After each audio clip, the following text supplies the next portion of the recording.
putra dari Nabi Daud. Beliau menduduki tahta kerajaan di usia 13 tahun setelah kembali ke rahmat Allah. Nabiullah Daud alaihi salatu wassalam, Allah subhanahu wa ta'ala mengisahkan pada suatu ketika Nabi Sulaiman alaihi salatu wassalam sedang berjalan dengan pasukannya komplit yang ikut.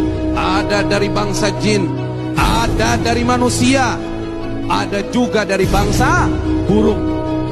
Semuanya berbaris dengan tertib, berjalan dengan Nabi Sulaiman alaihi salatu wassalam. Singkat kisah, dalam pasukan Nabi Sulaiman ada satu ekor burung tidak terlihat. Nabi Sulaiman nanya, saya tidak melihat burung hudhud, saya tidak bisa melihat, mana dia? Apakah dia tidak hadir? Akhirnya tidak lama kemudian hudhud datang. Dia bilang, singkat kisah, wahai Nabi Allah, aku baru saja pulang dari negeri Sabah, di mana baru saja pulang dari negeri Sabah, di mana saya dapati ada satu wilayah besar, kerajaan besar, dipimpin oleh seorang ratu. Dia punya kebanggaan, di mana dia punya singgasana yang sangat besar. Aku tidak pernah melihat singgasana sebesar itu. Kemudian sayangnya adalah mereka menyembah matahari. Kemudian Nabi Sulaiman mengirimkan surat lewat hudhud kepada ratu yang ada di negeri Sabah.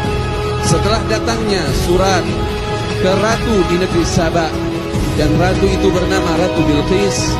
Ratu Bilqis diharapkan datang ke kerajaan Nabi Sulaiman yang ada di Palestina, di Baitul Maqdis. Akhirnya Ratu Bilqis dengan beberapa para pembesarnya memutuskan untuk datang secara baik-baik menuju kerajaan Nabi Sulaiman alaihi salatu wassalam.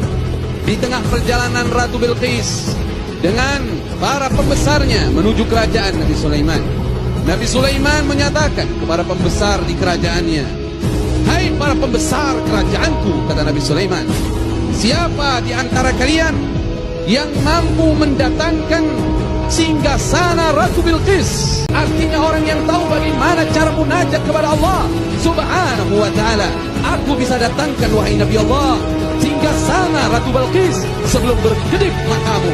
Maka langsung singgasana itu ada. Orang soleh ini kalau saya baca di tafsir, ada yang mengatakan namanya adalah Asif bin Barqiyah.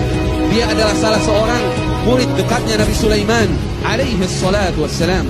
Punya keyakinan dalam berdoa, itulah yang menyebabkan Allah mengabulkan doanya. Ketahuilah, manusia apabila dia beriman, bertakwa kepada Allah, dan memiliki keyakinan kepada Allah, dia lebih mulia dari bangsa jin.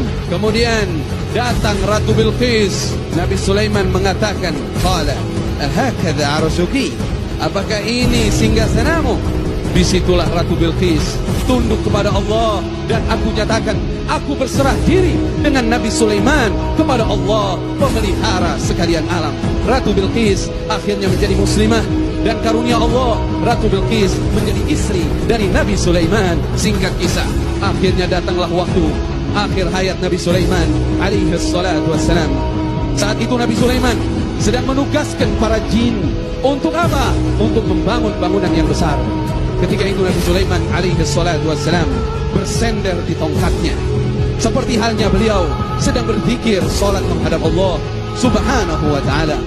Ketika itu apa yang terjadi? Kata Allah subhanahu wa ta'ala, tidak diberikan petunjuk bahwa Sulaiman telah wafat. Yang terjadi pada saat itu, jin-jin itu merasa Nabi Sulaiman sedang mengawasi mereka.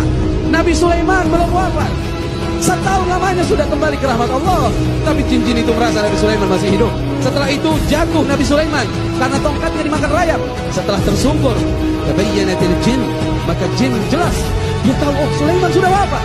Disinilah Allah subhanahu wa ta'ala menyatakan kepada kita semua sebagai pelajaran, allau kanu ya'lamun al-ghaib, sekiranya jin-jin itu tahu yang gaib, maka dia semestinya tahu Nabi Sulaiman sudah wafat. Ternyata bangsa jin tidak tahu hal yang gaib kecuali apa yang diberitahukan oleh Allah subhanahu wa ta'ala.